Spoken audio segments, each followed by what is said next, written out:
नमस्कार। Human today के सारे दर्शकों को मेरा नमस्कार।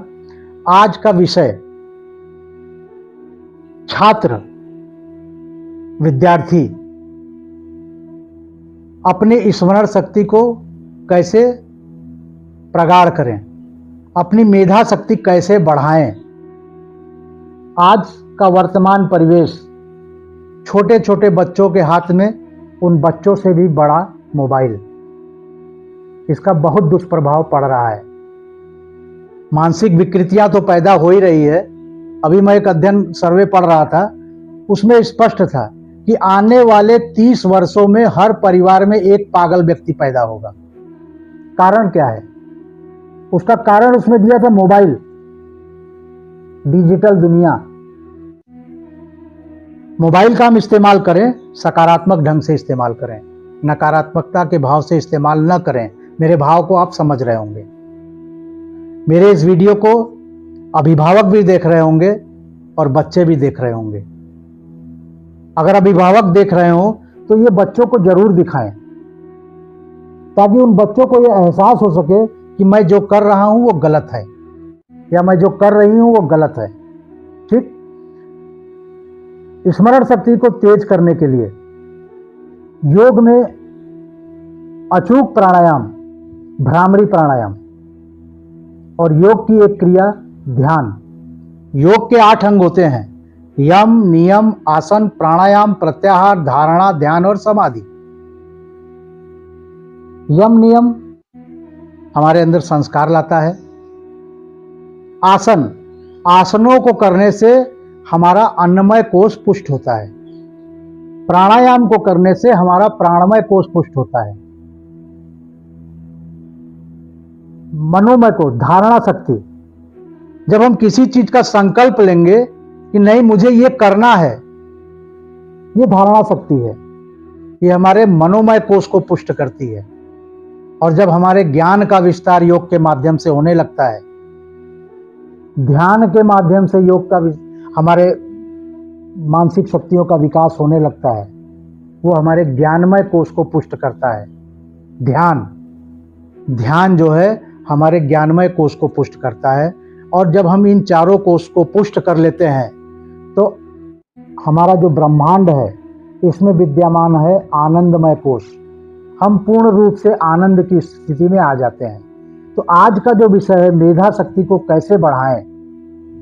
तो मेधा शक्ति को बढ़ाने के लिए सबसे अच्छा विकल्प ध्यान और भ्रामरी प्राणायाम। प्राणायाम में भ्रामरी प्राणायाम और ध्यान, मेडिटेशन, जिससे हमारी एकाग्रता बढ़ती है। जब हमारा मन चंचल होगा, मरकट की भांति, बंदर की भांति, तो हम एकाग्र हो ही नहीं सकते।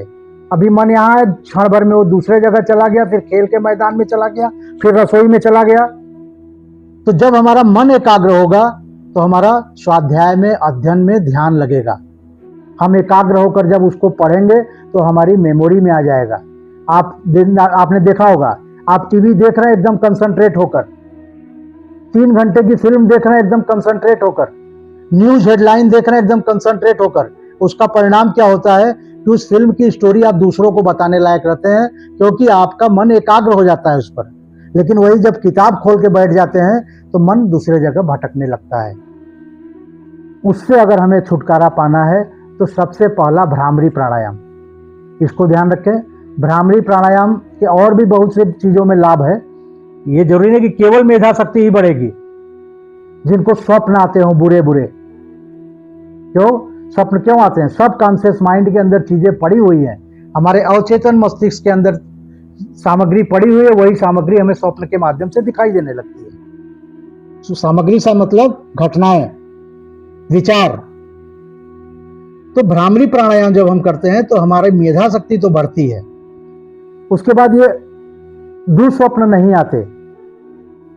उसके अलावा स्मरण शक्ति तेज होने के साथ साथ अनिद्रा की समस्या से भी हम मुक्त होते हैं। जिनको अति निद्रा है, बहुत ज्यादा वो सोते हैं, उसको भी ये बैलेंस करता है। हमारे रक्तचाप को ठीक करता है, स्लीप अपनिया जैसे रोगों को ठीक करता है, अर्थात हमारे पूरे हाइपोथैलेमस सिस्टम को ठीक करता है।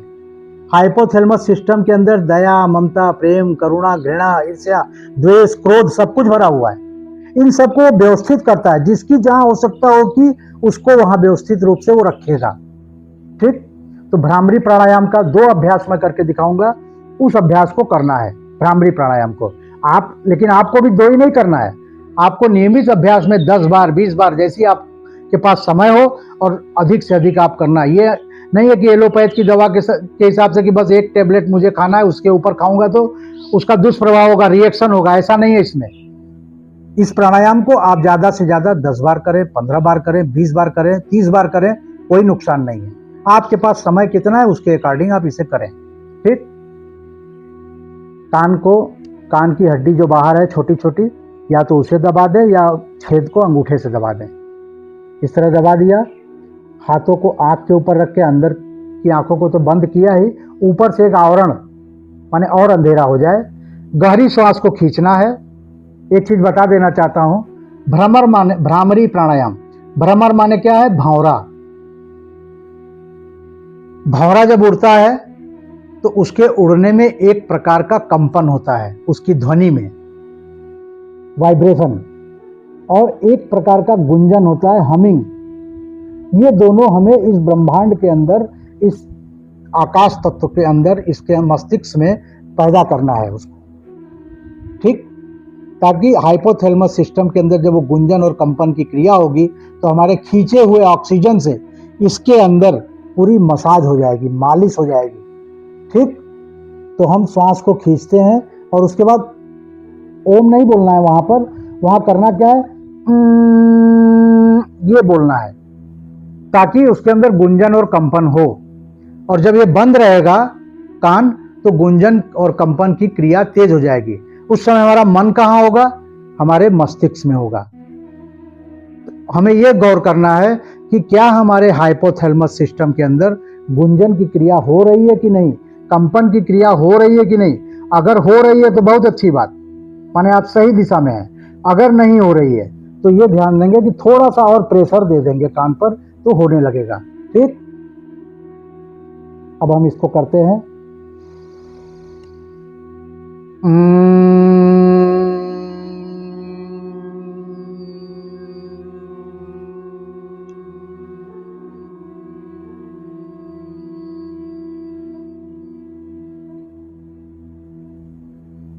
पूर्ण गहरी श्वास खींचना।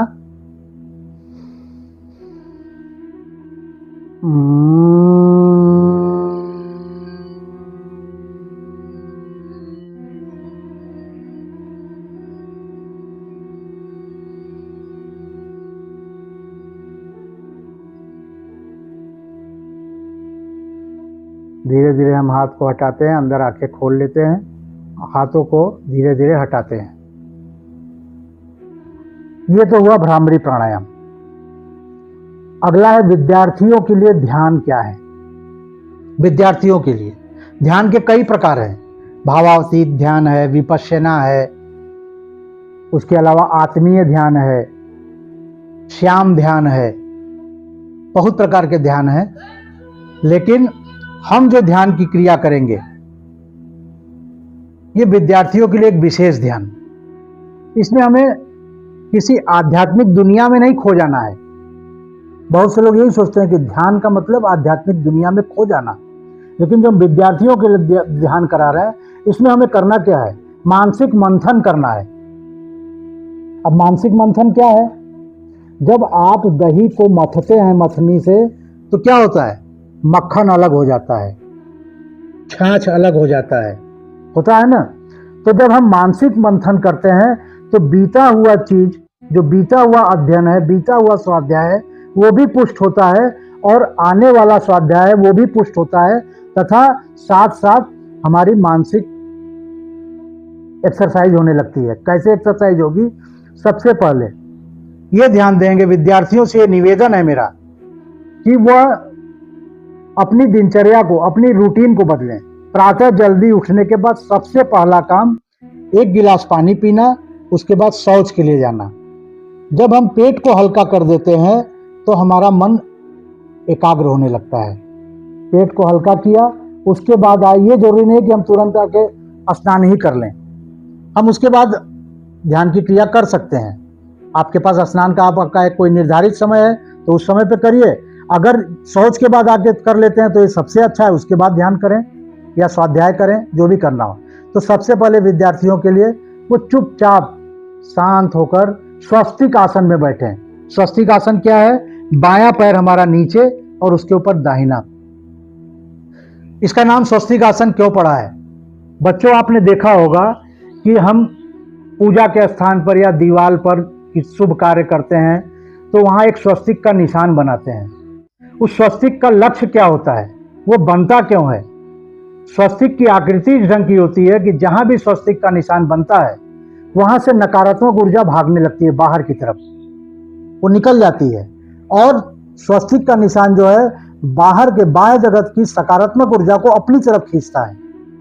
तब हम मंदिरों में, पूजा के स्थानों पर या अध्ययन केंद्रों में या किसी पवित्र स्थान पर स्वस्तिक का निशान इसीलिए बनाते हैं कि यहाँ नकारात्मकता बिल्कुल रहे ही न। तो उसी प्रकार जब हम स्वस्तिक आसन में बैठते हैं तो बाहर हमारे शरीर की नकारात्मक ऊर्जा बाहर की तरफ जाती है। आपने देखा होगा स्वस्तिक के निशान में जब किनारे किनारे जो निकले होते हैं उसमें एक इस प्रकार का एंगल बना होता है, वही एंगल नकारात्मकता को बाहर फेंकता है। उसकी बनावट इस ढंग की होती है कि उसी से नकारात्मकता बाहर जाती है और सकारात्मकता अंदर आती है। तो जब हम इस प्रकार बैठते हैं स्वस्तिक आसन में तो ये स्वस्तिक की जो ये बना हुआ है एंगल दोनों तरफ पंजों से, तो ये हमारे शरीर की नकारात्मक ऊर्जा को बाहर फेंककर सकारात्मक ऊर्जा को अपनी तरफ खींचने लगती है। तो पहले हम स्वस्तिक आसन में बैठ जाएंगे, उसके बाद दोनों हाथों को इस प्रकार रखेंगे घुटने पर, और हमारी ये तर्जनी उंगली और अंगूठा आपस में स्पर्श करेंगे। ये उंगलियां सीधी रहेंगी। यह क्या है? ज्ञान मुद्रा।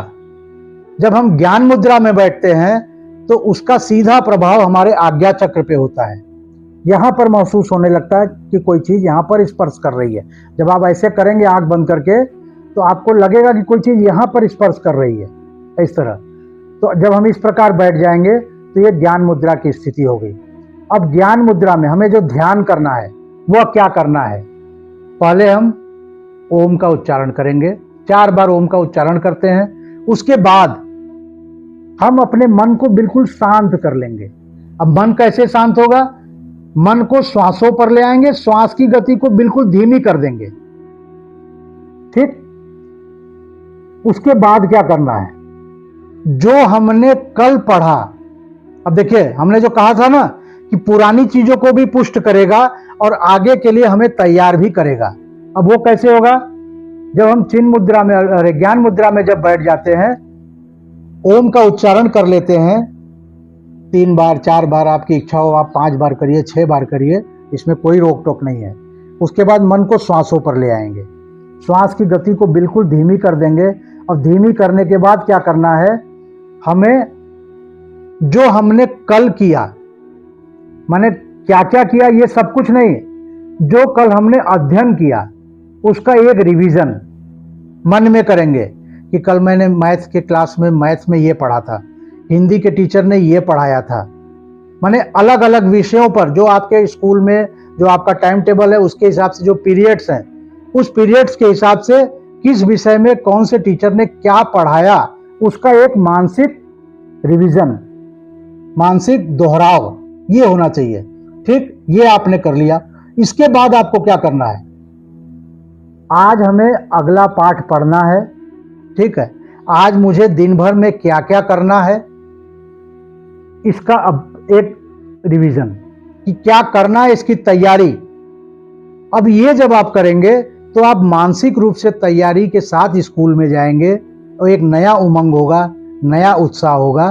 तो भ्रामरी प्राणायाम, फिर उसके बाद जब ध्यान में हम ज्ञान मुद्रा में बैठते हैं तो ज्ञान मुद्रा में बैठने के बाद ओम का उच्चारण, पूरी श्वास भरना, पूरा एकदम श्वास पूरी ऑक्सीजन भर लेंगे और उसके बाद लयबद्ध ढंग से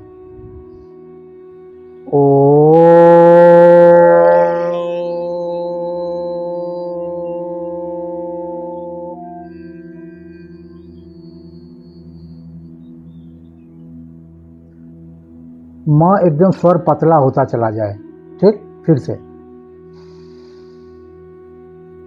ओ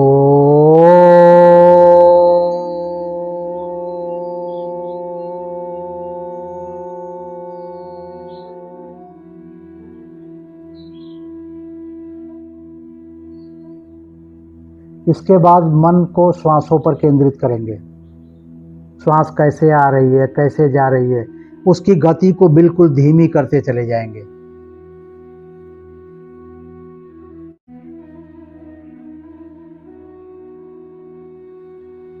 लगभग 2 मिनट का समय अधिकतम लगता है इसमें श्वास की गति को पूरी तरह वश में करने में।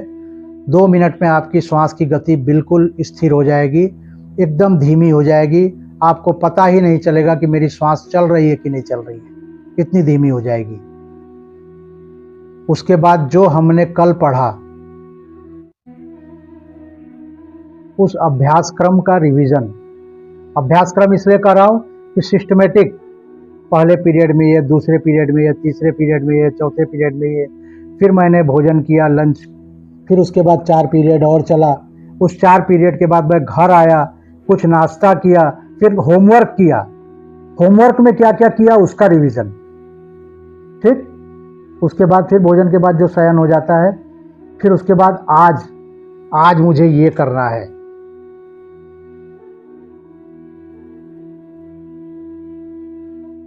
मन बिल्कुल शांत हो जाएगा, आपका मन एकदम एकाग्र हो जाएगा।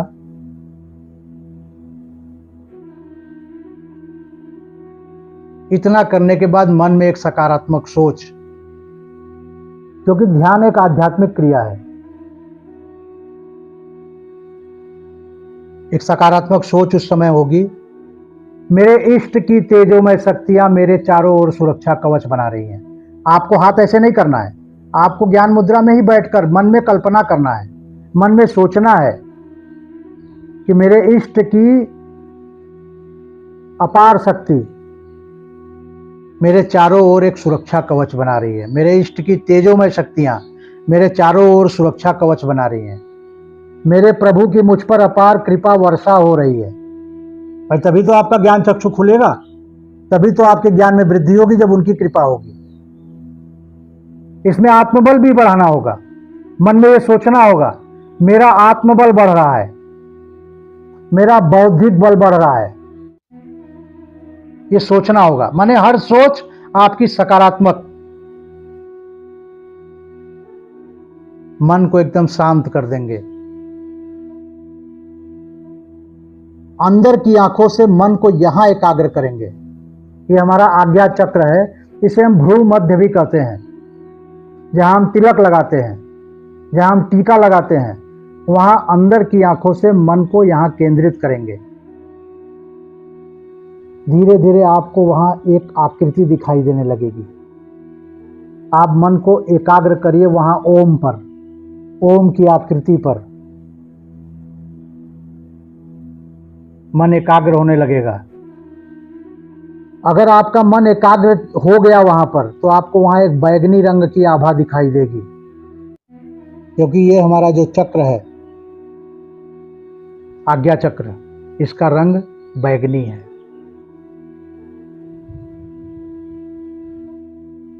आपको खुद आनंद की अनुभूति होने लगेगी, लगेगा कि मन मस्तिष्क एकदम हल्का होता चला जा रहा है, ताजगी एक महसूस होने लगेगी।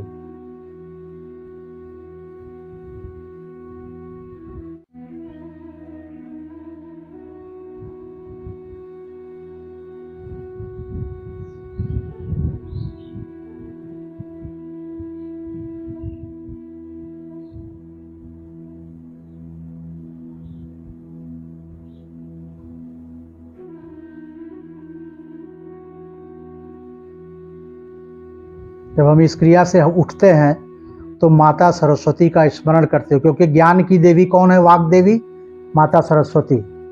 उनका ध्यान करते हैं, माता सरस्वती का, क्योंकि शिक्षा की अधिष्ठात्री, ज्ञान की अधिष्ठात्री माँ सरस्वती हैं। हम उनका एक ध्यान करते हैं।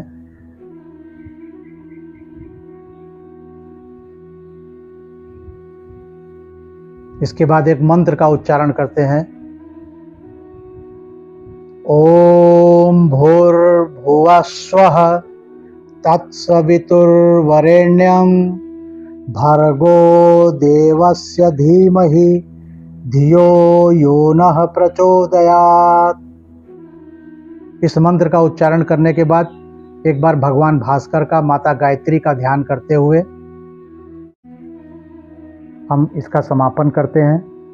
दोनों हाथों को आपस में रगड़ते हैं, चेहरे का हल्का मसाज करते हैं, अंदर आंखें खोल लेते हैं और उसके बाद अंदर आंखें खोलने का तात्पर्य क्या है? आंख आपने बंद किया तो अंधकार था, तो अब अंधकार से एक बैक हम में प्रकाश में नहीं आना है। अंधकार से अंदर आंख खोले, कम प्रकाश में आए और कम प्रकाश से पूर्ण प्रकाश में आते हैं। ये बच्चों के लिए बहुत ही उपयोगी है। बच्चों से मेरा एक निवेदन है कि आप विद्वता को प्राप्त करें। ये मेरी तो मंगल कामना है, लेकिन आपकी मंगल कामना ये होनी चाहिए कि इस विद्वता को हमारा पूरा ब्रह्मांड प्राप्त करे, पूरा विश्व प्राप्त करे, सबके मंगल की कामना करें, सबके ज्ञान की वृद्धि की कामना करें। इसलिए मेरा निवेदन है कि ह्यूमन टुडे का हम विशेष आभारी हैं कि जो इस कार्यक्रम को प्रसारित कर रहा है और आगे भी करता रहेगा, और इसके लिए इसको अधिक से अधिक आप लोगों तक पहुंचाने का प्रयास करें। अधिक से ये तब होगा जब इसे अधिक से अधिक शेयर करेंगे और इसे सब्सक्राइब करेंगे। धन्यवाद।